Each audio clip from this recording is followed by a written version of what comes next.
Kanino mo pa hawak yan? Ano, inom pa. Ayoko na.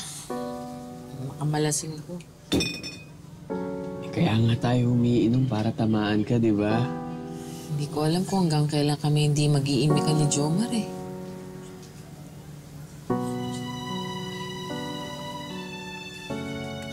Kailangan pa rin namin kasi magsama para sa mga bata.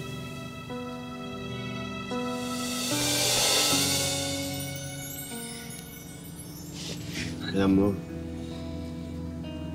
kung ako na lang sana yung pinakasalan mo, edi sana hindi ka abutin ng ganyan.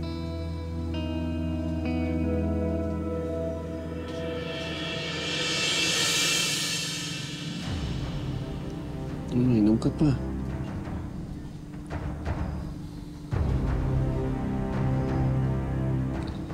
Alam mo, tayo lang naman nandito eh. Wala naman makakaalam